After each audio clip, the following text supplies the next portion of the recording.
अस्सलामुअलैकुम फ्रेंड्स, क्या हाल है आप सबका। उम्मीद है खैरियत से होंगे। एजे इलेक्ट्रिक यूट्यूब चैनल के साथ मेरा नाम आमिर है। प्यारे दोस्तों, आज की इस वीडियो में हम सीखने की कोशिश करेंगे कि किसी भी electrical power house, grid station या फिर इलेक्ट्रिकल सब स्टेशन के अंदर जो बड़े बड़े सर्किट ब्रेकर्स लगे होते हैं, जैसा कि vacuum circuit breaker, SF6 circuit breaker, तो ट्रांसमिशन लाइन या फिर किसी भी इलेक्ट्रिकल फीडर के ऊपर फॉल्ट आने के केस में वो सर्किट ब्रेकर किस तरह से ऑपरेट करते हैं और उनके पीछे क्या मैकेनिज्म होता है। जैसे आपने नॉर्मल जो घरों में हम सर्किट ब्रेकर इस्तेमाल करते हैं वो देखे होंगे, तो उसके अंदर तो मैंने आपको बताया था एक वीडियो में कि उसके अंदर एक कॉइल होती है और एक बाई मेटालिक स्ट्रिप होती है। तो उस वीडियो में मैंने आपको बताया था कि घर में अमूमन दो किस्म के फॉल्ट आ सकते हैं, एक तो शॉर्ट सर्किट हो सकता है और दूसरा ओवर करंट जो है वो हो सकता है। तो जब शॉर्ट सर्किट होता है तो सर्किट ब्रेकर के अंदर लगी हुई जो कॉइल होती है वो एनर्जाइज होकर, मैग्नेटाइज होकर सर्किट ब्रेकर को ट्रिप करवा देती है। लेकिन जब करंट उसकी कैपेसिटी से बढ़ जाती है सर्किट ब्रेकर की, यानी कि ओवरलोड के केस में, सर्किट ब्रेकर के अंदर एक बाई मेटालिक स्ट्रिप होती है जो कि हीट अप होकर सर्किट ब्रेकर को ट्रिप करा देती है। लेकिन दोस्तों, ये जो बड़े बड़े सर्किट ब्रेकर्स होते हैं जो कि ग्रिड स्टेशन या फिर सब स्टेशन वगैरह के ऊपर लगाए जाते हैं,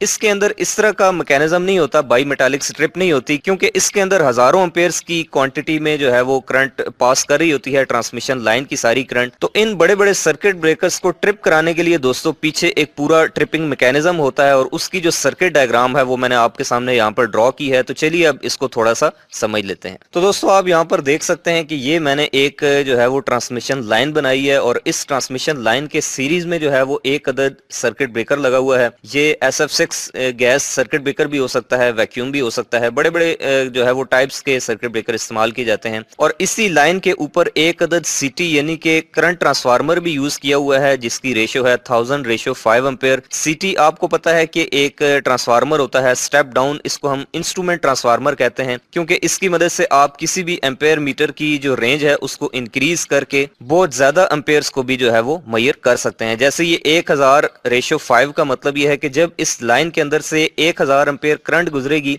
तो ये जो CT है ये उसको 5 में कन्वर्ट कर देगा, यानी कि उसको वो 5 पड़ेगा। तो जो कंट्रोल रूम के अंदर एम्पेयर मीटर लगा होगा उसकी रीडिंग जब 5 आएगी तो हमें समझ आ जाएगी, हमें पता चल जाएगा कि जो ट्रांसमिशन लाइन है उसके अंदर से 1000 एम्पेयर करंट गुजर रही है। और अगर वो ampere metre 10 ampere reading show करता है तो इसका मतलब है कि ट्रांसमिशन लाइन में से 2000 जो एम्पेयर करंट है वो जा रही है। तो अब दोस्तों, ये जो सर्किट ब्रेकर होता है इसकी जो असेंबली होती है, इसका जो मैकेनिज्म होता है वो कुछ इस तरह से होता है कि इसके अंदर एक कॉन्टैक्ट जो हैं वो फिक्स्ड होते हैं और दूसरे जो हैं वो मूवेबल होते हैं। जैसे आपको ये एक बार नजर आ रही है तो ये मूवेबल कॉन्टैक्ट है इसके, और ये एक स्प्रिंग लोडेड मैकेनिज्म के तहत आपस में शुरू में जुड़े होते हैं, यानी कि ये मूवेबल और फिक्स कॉन्टैक्ट जो है ये आपस में जुड़े होते हैं। और इसी की वजह से पहले जो करंट आती है वो पहले इन कॉन्टैक्ट से सर्किट ब्रेकर के थ्रू होके आगे पास हो जाती है। तो अब इस सर्किट ब्रेकर की कॉइल को दोस्तों, जो ट्रिप कॉइल कहलाती है, इसको कंट्रोल करने के लिए पीछे एक पूरा अलग से सर्किट होता है जिसको हम ट्रिप सर्किट भी कह सकते हैं, जो कि बैटरी ऑपरेटेड होता है। और इस पूरे सर्किट के सीरीज में हमने एक और जो है वो कॉन्टैक्ट बनाया हुआ है जिसको हमने एक और रिले की मदद से कंट्रोल किया हुआ है। तो ये सर्किट कुछ इस तरह से बनता है कि CT जो है वो सबसे पहले सिग्नल देता है रिले की कॉइल को, रिले की कॉइल एनर्जाइज होकर इन कॉन्टैक्ट्स को क्लोज करती है और जैसे ही ये कॉन्टैक्ट्स क्लोज होते हैं उसके बाद बैटरी जो है वो इस कॉइल को एनर्जाइज कर देती है। और जैसे ये कॉइल एनर्जाइज होती है तो उसके बाद ये मैग्नेट बन के इस सर्किट ब्रेकर के कॉन्टैक्ट्स को पीछे की जानिब खींचती है, अट्रैक्ट करती है। तो उसके बाद फॉल्टी कंडीशन के अंदर ये जो सर्किट ब्रेकर है ये ऑपरेट हो जाता है। चलिए मैं अब आपको इसको एक एग्जांपल के जरिए जो है वो समझाने की कोशिश करता हूँ। फर्ज कर लें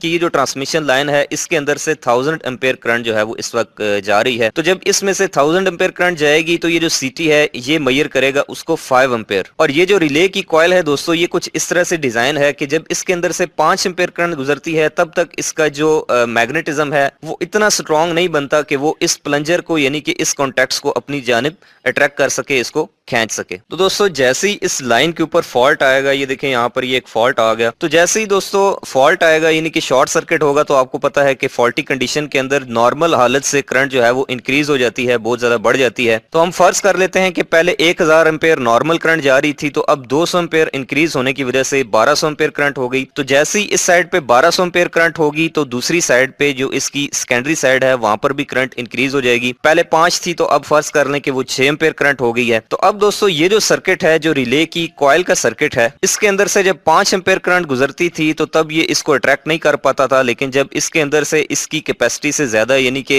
6 एम्पेयर करंट गुजरेगी तो ये एक स्ट्रॉन्ग मैग्नेट जो है वो बनेगी ये कॉइल, और जैसे ही एक स्ट्रॉन्ग मैग्नेट बनेगी तो उसके बाद ये इन कॉन्टैक्ट्स को अपनी जानिब खींचेगी, जो कि एक स्प्रिंग लोडेड मैकेनिज्म के तहत पहले ऊपर की जानिब अलग से जो है वो हुए होते हैं, लेकिन जैसे ये कॉइल मैग्नेट बन के इनको अपनी जानिब अट्रैक्ट करेगी, खींचेगी, तो ये जो दो कॉन्टैक्ट्स हैं ये भी ऐसे मिल जाएंगे, और ये जो बैटरी का सर्किट है जो ट्रिप कॉइल के साथ लगा हुआ है ये क्लोज हो जाएगा, और जैसे ये क्लोज होगा तो ये ट्रिप कॉइल जो है ये भी एक स्ट्रॉन्ग मैग्नेट बन जाएगी बैटरी के वोल्टेज की वजह से, और ये एक स्ट्रॉन्ग मैग्नेट बनने के बाद सर्किट ब्रेकर का जो प्लंजर है उसके जो मूवेबल कॉन्टैक्ट्स हैं उनको अपनी जानिब पीछे की जानिब अट्रैक्ट करेगी, खींचेगी, और जैसे ही ये पीछे खींचेगी तो इसके जो मूवेबल कॉन्टैक्ट्स हैं वो फिक्स कॉन्टैक्ट से अलग हो जाएंगे, और यूं सर्किट ब्रेकर चूंकि ट्रांसमिशन लाइन के या फीडर के सीरीज में लगा हुआ है तो सर्किट ब्रेकर ओपन हो जाने की वजह से दोस्तों यहाँ पर ट्रांसमिशन लाइन यहाँ से डेड हो जाएगी। तो इस तरीके से दोस्तों फॉल्टी केस के अंदर या फॉल्टी कंडीशन के अंदर सर्किट ब्रेकर को ये वाला जो पीछे कंट्रोल सर्किट है, ये जो पूरा मैकेनिज्म है, ये जो पूरी असेंबली है, ये सर्किट ब्रेकर को ऑपरेट करवा देती है, और उसके बाद